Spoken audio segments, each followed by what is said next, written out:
Hello students, इस video में हम IIT JAM 2025 के मैथमेटिक्स का क्वेश्चन नंबर 17 सॉल्व करने वाले हैं। और क्वेश्चन 17 है, let f of x equals to 10 into x square plus e to the power x minus sine of 2x minus cos x belongs to r, then the number of point at which the function f has a local minimum is. तो हमें इन सभी option में देखना है कि कौन सा option true होता है, मतलब ऐसा कितना नंबर ऑफ पॉइंट मिलता है जिस पे फंक्शन एफ लोकल मिनिमम देगा। तो हमें नंबर ऑफ पॉइंट पे बात करना है, तो इसे सॉल्व करते हैं। तो हम सबसे पहले ओवरव्यू एक दे देता हूं कैसे हम लोकल मिनिमम फाइंड करते हैं, point of local minimum find करते हैं। तो सबसे पहले जो फंक्शन दिया गया रहता है उसका फर्स्ट डेरिवेटिव निकालते हैं और फिर फर्स्ट डेरिवेटिव को जीरो के इक्वल पुट करके वहां से क्रिटिकल पॉइंट फाइंड करते हैं, मतलब x इक्वल टू समथिंग आएगा। तो वहां पे फिर हम उसी फंक्शन का सेकेंड डेरिवेटिव निकालते हैं और उस सेकेंड डेरिवेटिव में x इक्वल्स टू जो आया है समथिंग उसको हम पुट करते हैं सेकेंड डेरिवेटिव में। और सेकेंड डेरिवेटिव यदि जीरो से बड़ा आता है उस पॉइंट x पे तो फंक्शन लोकल मिनिमम देगा उस पॉइंट x पे, और यदि फंक्शन का डबल डेरिवेटिव जीरो से छोटा देता है तो उस x पे फंक्शन लोकल मैक्सिमम होगा।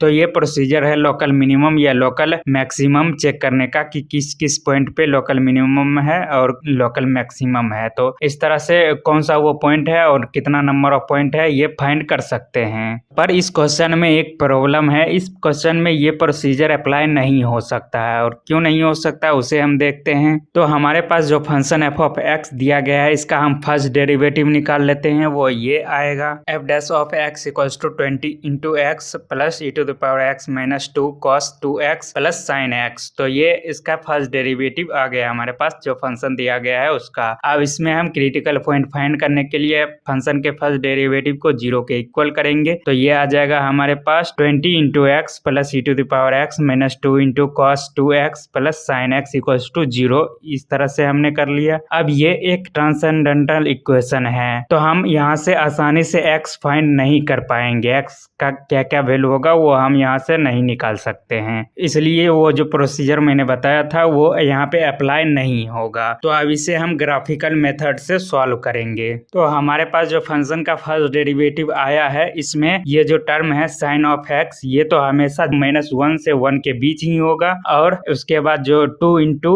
कॉस 2x है ये हमेशा -2 और 2 के बीच होगा, और e to the power x जो है ये तो हमेशा 0 से बड़ा ही होगा फॉर ऑल x के लिए। और अब आता है 20x की बारी। तो यहाँ पे 20x में यदि x 0 से छोटा हुआ -∞ से 0 तक में 20x जो टर्म है वो हमेशा नेगेटिव ही रहेगा, और फिर 0 से बड़ा हम +∞ तक जाएंगे तो वहाँ पे 20x 0 से बड़ा वैल्यू देगा। तो यदि हम x 0 से छोटा लेते हैं तो होल f डैश x जो है फंक्शन का फर्स्ट डेरिवेटिव वो 0 से छोटा ही आएगा। अगर x 0 से छोटा लेते हैं तो f डैश x भी 0 से छोटा ही आएगा, मतलब -∞ से 0 तक में f डैश x 0 से छोटा ही होगा, क्योंकि 20x जो टर्म है बाकी सभी टर्म से बड़ा है और वो नेगेटिव होगा। तो सभी टर्म में पॉजिटिव आए या नेगेटिव आई वो तो नेगेटिव ही रहेगा, 20x में ऐड होगा। तो यहाँ पे 20x अभी फिलहाल नेगेटिव x के लिए सबसे बड़ा टर्म 20x ही है। अगर वो नेगेटिव हुआ तो पूरा f डैश x ही नेगेटिव होगा। तो -∞ से 0 तक में फंक्शन का फर्स्ट डेरिवेटिव नेगेटिव ही आएगा। और फिर हम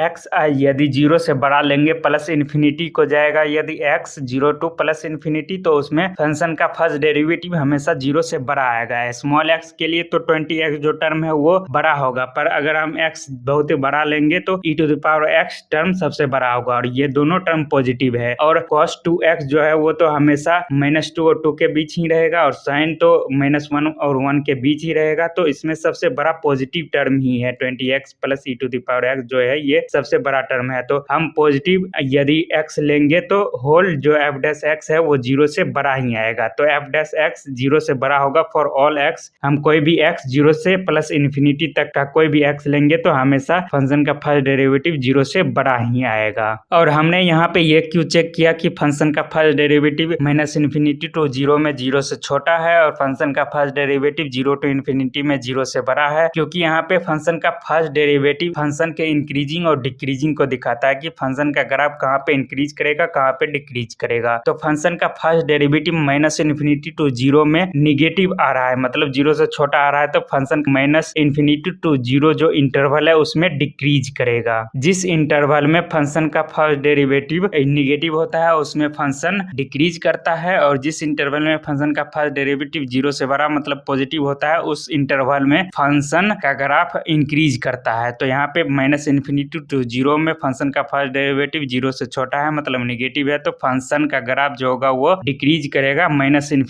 to 0 में, पूरे -∞ to 0 में डिक्रीज ही कर रहा है। और 0 to ∞ में फंक्शन का फर्स्ट डेरिवेटिव 0 से बड़ा है तो 0 to ∞ में फंक्शन जो होगा फंक्शन का ग्राफ वह हमेशा इंक्रीज करता रहेगा 0 to ∞ पूरे इंटरवल में। तो हमारे पास पूरे रियल नंबर पे यहाँ पे कहा जा रहा है क्वेश्चन x जो है पूरे रियल नंबर में बिलोंग कर रहा है, तो पूरे रियल नंबर में दो ही केस आया है, -∞ to 0 में फंक्शन डिक्रीज कर रहा है और 0 to ∞ में फंक्शन इंक्रीज कर रहा है। तो यहाँ पे दो ही केस हमारे पास बना। तो यहाँ से भी डायरेक्ट ऑब्जर्वेशन करने को मिलता है कि फंक्शन का एक ही मिनिमम पॉइंट हो ही सकता है, क्योंकि पूरे रियल नंबर का दो ही इंटरवल ही बना, एक इंटरवल में फंक्शन डिक्रीज ही कर रहा है, दूसरे इंटरवल में फंक्शन इंक्रीज ही कर रहा है। तो कोई फिक्स्ड पॉइंट होगा जहाँ पे फंक्शन मिनिमम होगा, तो ये वो एक ही पॉइंट कहीं आ सकता है। तो इसे और भी आगे चल के देखते हैं ग्राफ बना के कि कैसा एक ही आता है या और भी आता है। तो आगे बढ़ाते हैं इसे। तो हमें पता चला है अब तक कि फंक्शन -∞ to 0 में डिक्रीज कर रहा है, तो उस फंक्शन का ग्राफ कुछ इस टाइप का हो सकता है। यहाँ पे मैंने टाइप कहा है, ओरिजिनल ग्राफ ये नहीं है, इस टाइप का हो सकता है, ब्लू कलर का जो ग्राफ बना है इस टाइप का हो सकता है, या फिर इस तरह का रेड टाइप का हो सकता है। -∞ to 0 में फंक्शन का ग्राफ डिक्रीज कर रहा है, तो दोनों में से इसी टाइप का हो सकता है, पर रेड वाला टाइप नहीं हो सकता है। और वो क्यों नहीं हो सकता है अभी कुछ देर में मैं बताने वाला हूँ। तो -∞ to 0 में यदि x बिलोंग करेगा तो फंक्शन डिक्रीज करता है, तो अभी जो ब्लू कलर का ग्राफ दिख रहा है तो -∞ to 0 में फंक्शन का ग्राफ इसी टाइप का हो सकता है। और फिर 0 से +∞ में फंक्शन इंक्रीज कर रहा है, तो वो कुछ इस तरह का हो सकता है उसका ग्राफ, या फिर इस तरह का हो सकता है। और यहाँ पे भी रेड टाइप का जो ग्राफ बना है वो नहीं हो सकता है, और क्यों नहीं हो सकता है वो फिर से मैं कहा कि अभी बताने वाला हूँ कुछ देर में। तो ओवरऑल हमने अभी तक ये ऑब्जर्व किया है कि -∞ to 0 में डिक्रीज कर रहा है, और उसका ग्राफ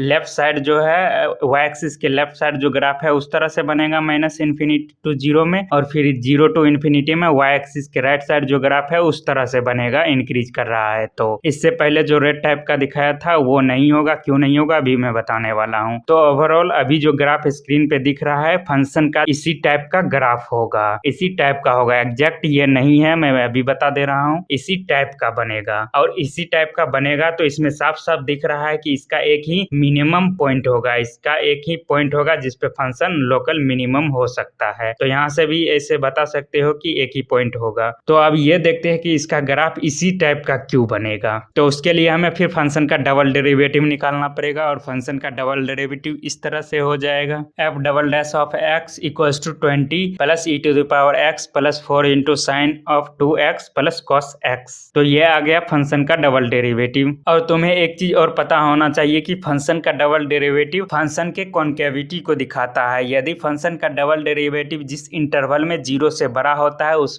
इंटरवल में फंक्शन का कॉन्केव अप होता है, और जिस इंटरवल में फंक्शन का डबल डेरिवेटिव 0 से छोटा होता है मतलब निगेटिव होता है तो उस इंटरवल में फंक्शन का कॉन्केव डाउन होता है। कॉन्केव अप मतलब ग्राफ ऊपर की तरफ खुला होगा, और कॉन्केव डाउन मतलब ग्राफ नीचे की तरफ खुला होगा। तो अब हम ये चेक करते हैं कि फंक्शन का डबल डेरिवेटिव जो आया है वो किस इंटरवल में 0 से छोटा होता है और किस इंटरवल में 0 से बड़ा होता है। तो यहाँ पे भी cos x जो ये टर्म आ रहा है ये तो -1 से 1 के बीच ही होगा, और यहाँ पे 4 × sin of 2x जो आ रहा है ये तो -4 और 4 के ही बीच रहेगा हमेशा, और फिर e⁻x जो आ रहा है ये तो हमेशा 0 से बड़ा ही होगा, और 20 जो टर्म आ रहा है ये भी हमेशा 0 से बड़ा ही होगा, और इसमें सबसे बड़ा टर्म है 20। तो छोटा x के लिए तो सबसे बड़ा 20 ही होगा, और बड़ा x के लिए तो e⁻x आ जाएगा। पर ये दोनों टर्म पॉजिटिव है, और साइन और cos एक तो -4 और 4 के बीच ही रहेगा, और दूसरा -1 और 1 के बीच ही रहेगा cos। तो फिर इससे तो ज्यादा कोई इफेक्ट पड़ेगा नहीं, हमेशा f'(x) 0 से बड़ा ही आएगा फॉर होल x के लिए। x अगर हम पूरे रियल नंबर से कैसे भी लेंगे तो f'(x) जो हमेशा 0 से बड़ा ही होगा 20 या फिर e⁻x के कारण। तो पूरे रियल नंबर के लिए f'(x) हमेशा 0 से बड़ा ही है। इसका मतलब तो सिंपल है, पूरे रियल रियल नंबर पे फंक्शन का कनकेव अप है। और जैसा कि हमने कहा कि ग्राफ अभी जो स्क्रीन पे दिख रहा है फंक्शन का ग्राफ इसी टाइप का होगा और इस टाइप के हर एक फंक्शन के ग्राफ का कनकेव अप ही होता है। जैसा कि स्क्रीन पे दिख रहा है कि इसका कनकेव अप है। कनकेव अप है क्योंकि फंक्शन का डबल डेरिवेटिव पूरे रियल नंबर पे 0 से बड़ा ही आ रहा है और फंक्शन का पूरे रियल नंबर पे कनकेव अप है। इसीलिए इससे पहले मैंने जो कहा था रेड कलर का जो ग्राफ बना था उसका कनकेव डाउन था, इसीलिए वो ग्राफ नहीं हो सकता है। यहाँ पे फंक्शन का डबल डेरिवेटिव जो आ रहा है वो इंडिकेट करता है कि फंक्शन का कनकेव हमेशा अप होगा। पर इससे पहले जो ग्राफ बनाया था जो डिक्रीज कर रहा था रेड कलर का या फिर इंक्रीज कर रहा था उसका कनकेव डाउन था, इसीलिए वो ग्राफ नहीं हो सकता है। अभी जो ग्राफ स्क्रीन पे दिख रहा है इसी टाइप का ग्राफ बनेगा एफ ऑफ एक्स जो क्वेश्चन में दिया गया है उसका।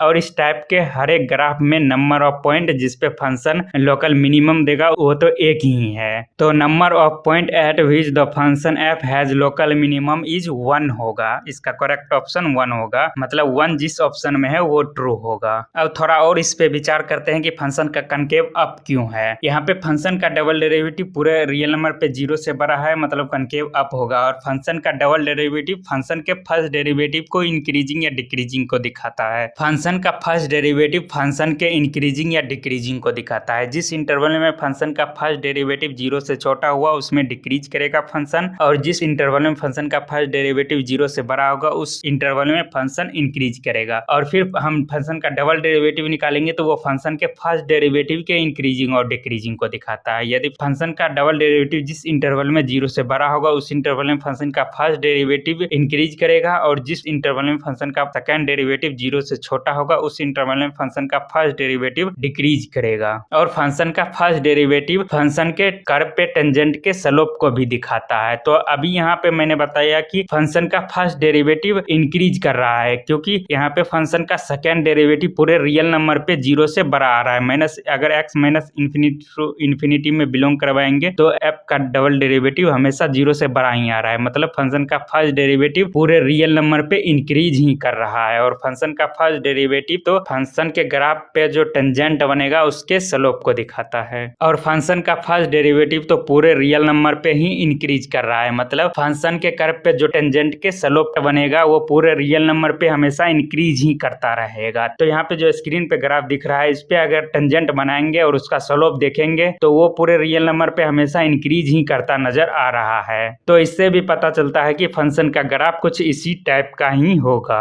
ये उसका ओरिजिनल ग्राफ नहीं है, ओरिजिनल ग्राफ अभी मैं बताने वाला हूँ कौन सा बनेगा। तो ये सारा कैलकुलेशन से हमें यही पता चला कि नंबर ऑफ पॉइंट जिसपे फंक्शन लोकल मिनिमम देगा वो एक ही है। अब फंक्शन का ओरिजिनल ग्राफ बनाते हैं, क्या बनेगा। तो यहाँ पे स्क्रीन पर जो बनता अभी दिख रहा है ये फंक्शन का ओरिजिनल ग्राफ है। फंक्शन का ग्राफ इसी तरह का होगा और इसमें तो साफ साफ दिख रहा है एक ही मिनिमम पॉइंट है, एक ही पॉइंट है जिसपे फंक्शन लोकल मिनिमम देगा। इसे जूम करके दिखाऊं तो इसका ग्राफ कुछ इस तरह का बन रहा है। ओरिजिनल फंक्शन का ग्राफ जो क्वेश्चन में दिया गया एफ ऑफ एक्स उसका ये ग्राफ है। ऊपर इन्फिनिटी तक बढ़ेगा, इतना ही नहीं रहेगा। हम ग्राफिकल मेथड से सिर्फ नंबर ऑफ पॉइंट फाइंड कर सकते हैं, कितना नंबर ऑफ पॉइंट पे फंक्शन लोकल मिनिमम या मैक्सिमम दे रहा है। एग्जैक्ट वो पॉइंट क्या है हम नहीं पता कर पाएंगे। हम पता करने के लिए वही जो शुरू में प्रोसीजर बताया था उसी से पता कर सकते हैं एग्जैक्ट वो पॉइंट कौन सा है। तो हम सिर्फ ग्राफिकल मेथड से कितना नंबर ऑफ पॉइंट मिल रहा है जिसपे फंक्शन लोकल मिनिमम या लोकल मैक्सिमम होता है, ये हम सिर्फ ग्राफ से नंबर ऑफ पॉइंट के बारे में ही पता कर सकते हैं। एग्जैक्ट क्या पॉइंट है वो हम इस मेथड से नहीं पता कर सकते हैं। और एग्जैक्ट पॉइंट हमसे पूछ भी नहीं रहा है, सिर्फ नंबर ऑफ पॉइंट पे बात करना है। हम यहाँ पे ग्राफिकल मेथड लगा के नंबर ऑफ पॉइंट्स फाइंड कर सकते हैं। तो नंबर ऑफ पॉइंट 1 आया है जिसपे फंक्शन लोकल मिनिमम होगा। तो ये किस ऑप्शन में है, ये ऑप्शन बी में है, तो ऑप्शन बी इसका सही हो जाएगा और बाकी सभी ऑप्शन गलत हो जाएगा। तो इस टाइप के क्वेश्चन को इस तरह से सॉल्व कर सकते हो। अब मिलता हूँ अगले वीडियो में बहुत जल्द।